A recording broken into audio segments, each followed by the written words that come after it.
বউ আমাকে আজকে থালা মাইজা ভাত খাইতে দিয়েছে, তাহলে ভাত খাইতে দিবে না?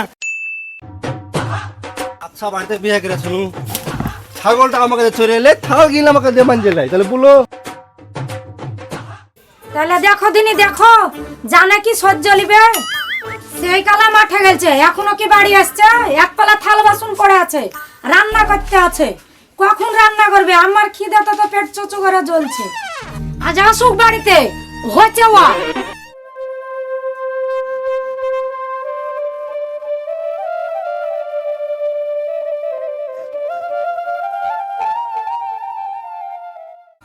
সিরিনা, ও সিরিনা, খাবার রান্না হয়েছে গো?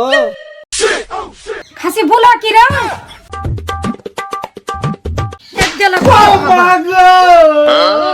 তাহলে বলো দিনি কোন বউ বাড়ি থেকে নিয়েছিল? আমি আমাকে মারে বাড়ি ফেলছে গো তুমি খাবার লেগে। এই খাসি এ দেলা তো থাল বাসন মানজে নিয়ে গো, নিয়ে এসে ভাত রান্না কর তাড়াতাড়ি। তাহলে বুড়ো সেই সকালে গেছে বাজারে, এখনো আসার কথাই নাই। এই যে আসুক কর হচ্ছে, এক পালা থাল বাসন পড়ে আছে, মানসবে কখন?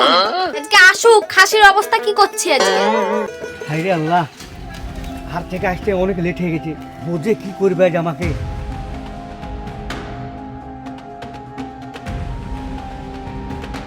রিনা, ও রিনা, কই গো তুমি?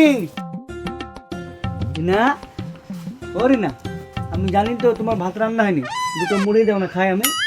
এই খাসি মুড়ি কি করে দিয়েছিলি? আমার ভুল হয়ে গেছে, তোমার কাছে মুড়ি চাই না, তুমি এই দাও বাজারটা দাও। দাও নাও, টপকা থাল বাসন গুলো মাঝে এসে ভাত চাপাও তাড়াতাড়ি। আচ্ছা আচ্ছা ঠিক আছে, তুমি বসো, আমি মাঝে এসেছি। ওই দেখো দেখো তোমার ভাইয়ের কাণ্ড দেখো, ওই রকম যদি না হতে চাও তাহলে তাড়াতাড়ি মাঠে হাঁটো। ঠিক আছে দাও, লিটা দাও, আমি মাঠে যাচ্ছি।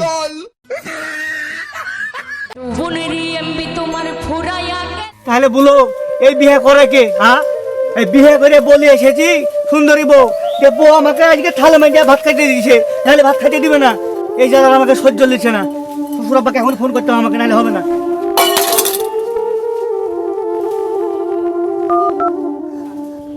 এই টাইমে এবার কে ফোন করলো? দেখো তো দেখি তো, তাদের টাইমে ফোন করার সময় পাই না সব।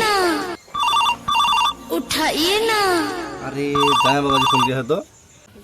হ্যালো শ্বশুর আব্বা। হ্যাঁ জামাই বলো। হ্যাঁ শ্বশুর আব্বা, আপনি একটু নিয়ে পাঠাইছেন, আপনি আমার বাড়িতে পুরো জল্লাদ, আমাকে নষ্ট করে ফেললো।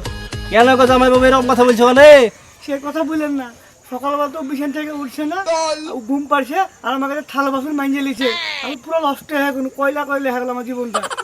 আরে তুমি বলো কি গো জামাই, তুমি যে একটা পুরুষ মানুষ আর তুমি একটা মেয়ে ছেলেকে সামনে পাচ্ছ না, তোমার বউ তো তোমাকে হ্যান্ডেল করতে হবে, আমি যা করবো নাকি?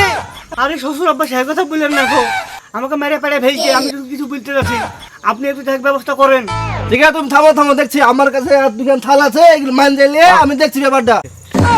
আরে শ্বশুর আব্বা বলেন কি আপনি, আপনিও থাল মানছেন, এটা একই কেস হয়ে গেল।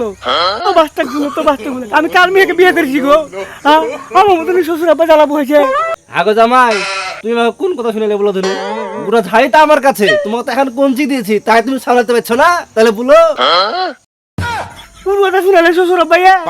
আপনাকে ফোন করে আমার ভুল হয়ে গেছে, রাখছি, আপনি থাল মানেন। যাও পাগল আছে বটে, পাগল।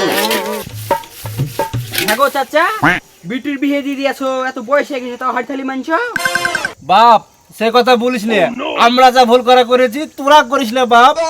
সুন্দরী মেয়েদের বিয়ে করে আজ আমাকে হাই থালি মানতে হয়েছে বাপ, তোরাই ভুল করিস না রে বাপ। ঠিক আছে চাচা, চলে আনু। ঠিক আছে যা। কালাম ভাই শুনুন। চলো ভাই একটু বসেন বসো ভাই, মনে শান্তি নাই ভাই। কেন গো ভাই, নতুন বেটার বিয়ে দিলে, খানা পানি তো দিলে না, বেটা বলে কেমন আছো বলো? ও কথা বললো না ভাই, বেটা বলে শান্তিতে নাই থাকতেছি না। কেন গো ভাই? বউ সাইতে শুয়ে আর বেটা কি করছে, সকালবেলায় উঠে হাড়ি থালি মানছে। ও কথা বললো না ভাই, লক করে থাকো, এখনকার বউ ওরকমই। আমার বউ আমার বেটার বিয়ে দিয়েছি বহুদিন আগে, শুয়ে থুচ্ছে আর বেটা কাটছে কাজ, খালি হাড়ে মানছে সকাল সকাল, রান্না বান্না করে আর দিচ্ছে, তারপরে কারণ বউ উঠে খাচ্ছে। ও কথা বললো না ভাই, লক করে। সে কথা বলো না ভাই, আমারও সেই অবস্থা। কত লেগে লেগে ভাই